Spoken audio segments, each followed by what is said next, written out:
AITA for refusing to accept family meetings because I'm tired of always paying for the whole family. When my partner and I first stepped into what would soon become our new home, it felt like all our hard work had finally paid off. We had spent years saving, budgeting, and carefully planning for this moment, and there it was, a beautiful 3-bedroom house with a massive kitchen, a sprawling living room, and a backyard that seemed to stretch on forever. It was the kind of place that begged to be filled with laughter, with memories, with life.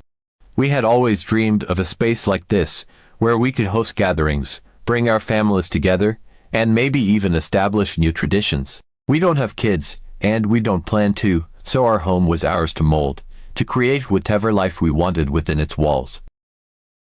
I used to bartend, and I've always been someone who loves to entertain.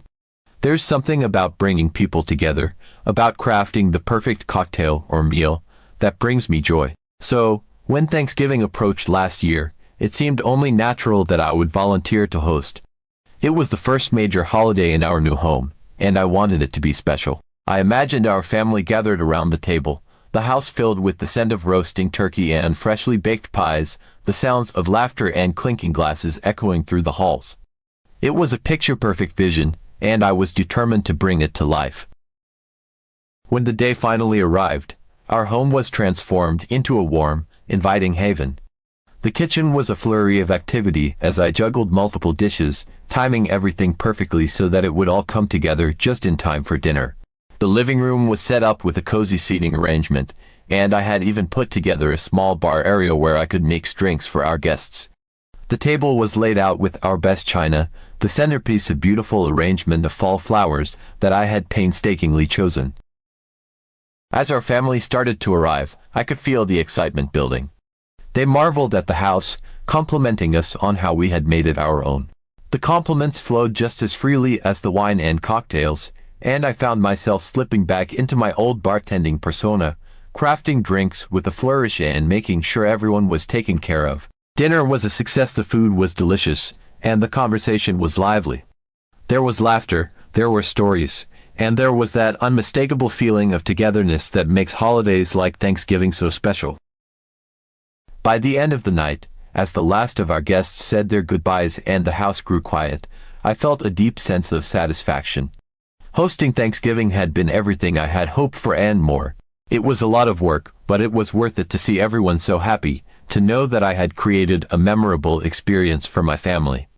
I was tired, yes, but it was the good kind of tired, the kind that comes from a day well spent. But as the weeks turned into months, I began to realize that Thanksgiving had set a precedent. With Christmas just around the corner, my family naturally assumed that we would host again. After all, our home was the perfect gathering spot, and we had proven that we could handle it. I didn't mind if first Christmas was another opportunity to bring everyone together, and I still had that hosting high from Thanksgiving. So, we dove into the preparations once again. Christmas was even more elaborate than Thanksgiving. There were gifts to buy and wrap, a tree to decorate, and an even more ambitious menu to plan.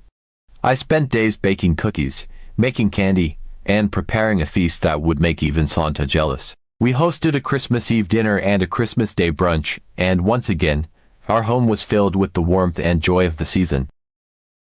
But after Christmas, things started to shift. My mom's birthday was in February, and once again, our home was the chosen venue. This time, I felt a twinge of reluctance. We had just hosted 2 major holidays back to back, and I was starting to feel the strain.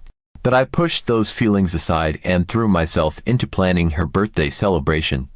It was a smaller gathering, but still required a lot of effort, decorating, cooking, cleaning. By the time her birthday was over, I was exhausted. As the year progressed, it became clear that our home had become the default location for all family gatherings. Easter, Memorial Day, 4th of July, every holiday, every birthday, every family event was held at our place. And with each gathering, the burden grew heavier. It wasn't just the time and energy it took to plan, cook, and clean up after these events, it was the financial strain as well. Hosting wasn't cheap. We were spending hundreds, sometimes thousands, of dollars on food, drinks, decorations, and then hiring cleaners afterward because the mess was just too much for us to handle alone. Sure, some family members would chip in here and there, but the bulk of the responsibility always fell on my partner and me.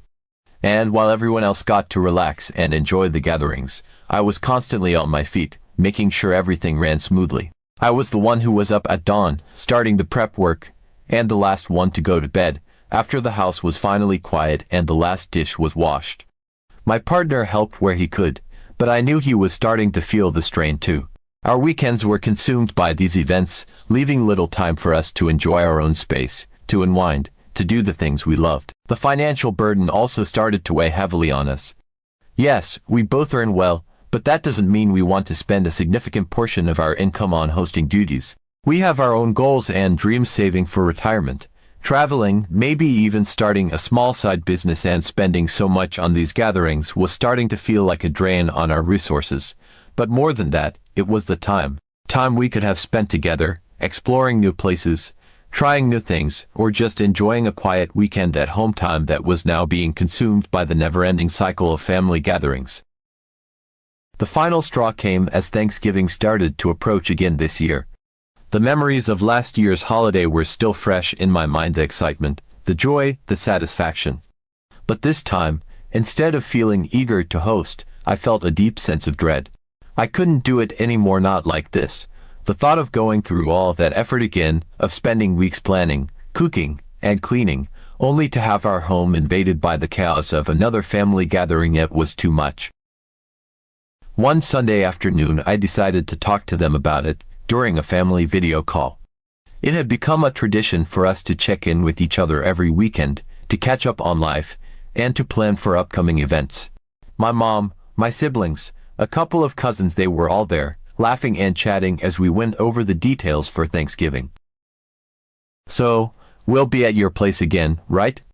my mom asked, her tone light and casual, as if it were a foregone conclusion.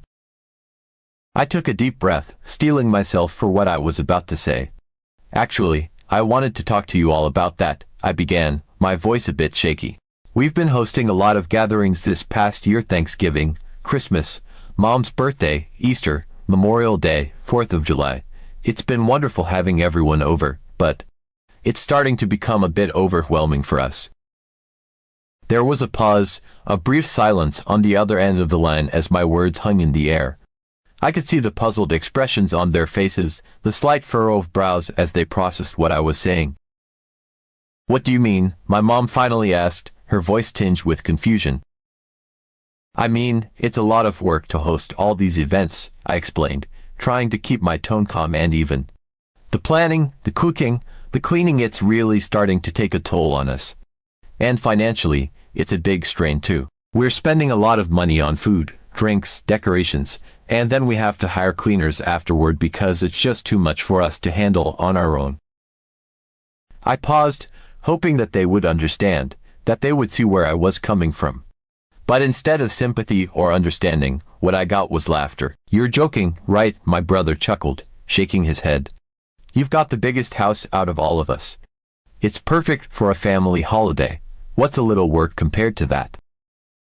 "Yeah, and you're so good at it," my cousin chimed in, smiling.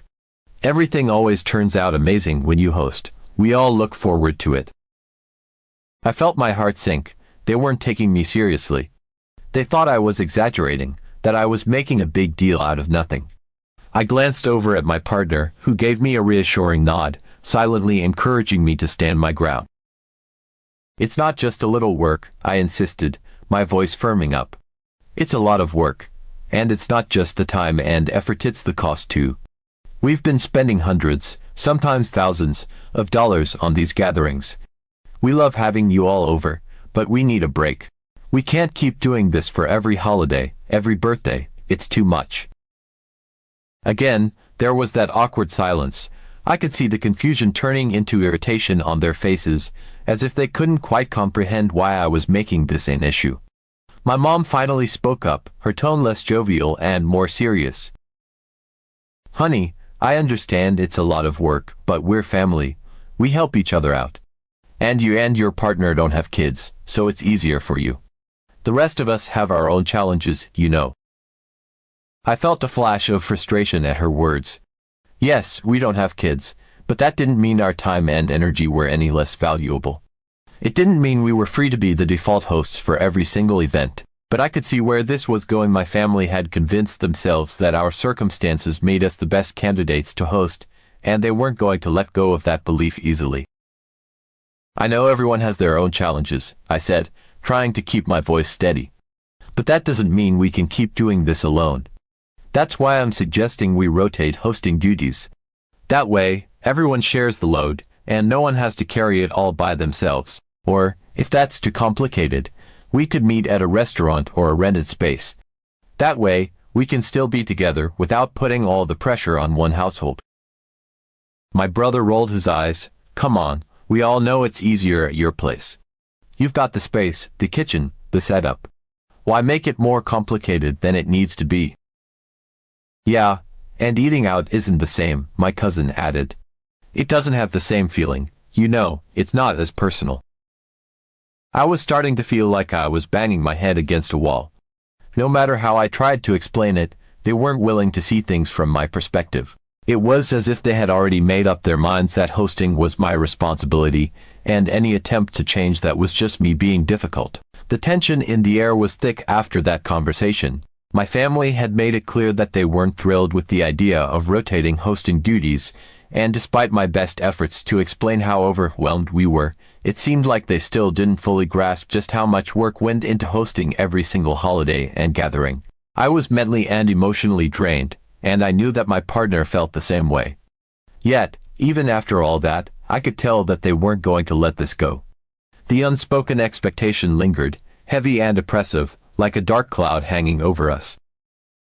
A few days later, I received the confirmation I had been dreading, a group text from my mom announcing that the next holiday celebration, Thanksgiving, no less, would be held at our house. My heart sank when I read the message, a mix of frustration and resignation settling in my chest. We've all talked it over, the message read, and we think it's best to keep Thanksgiving at your place. We'll all help out more this time, I promise. We can't wait to be together. The words stung more than they should have. It wasn't that I didn't want to be with my family. I loved them deeply, despite our differences, but I felt like they were completely ignoring everything I had said. It was as if my concerns and boundaries had been brushed aside, dismissed as nothing more than a passing inconvenience. I showed the message to my partner, who read it with a frown. They're not listening, he said, stating the obvious. I know, I sighed, sinking into the couch beside him. I don't know what else to do. They're just so set on this idea that we're the default hosts because we don't have kids. It's like they think our time and energy don't count as much. He wrapped an arm around me, pulling me close. We could just say no, he suggested, flat out refuse. I considered it, but I knew that would only lead to more tension, more arguments. My family was stubborn, and they weren't going to back down easily. Plus, part of me was afraid of the fallout. What if they really did get angry with me? What if it caused a rift between us? I think I have a better idea, I said after a moment, an idea forming in my mind. They want Thanksgiving at our place, fine, but I'm not going to cook anything. If they want to use our house, they can handle everything else themselves. He raised an eyebrow, clearly intrigued. You sure about that? They might not take it well. I'm sure, I replied, determination hardening in my chest. They need to understand that hosting isn't just about having a big house, it's about all the work that goes into it.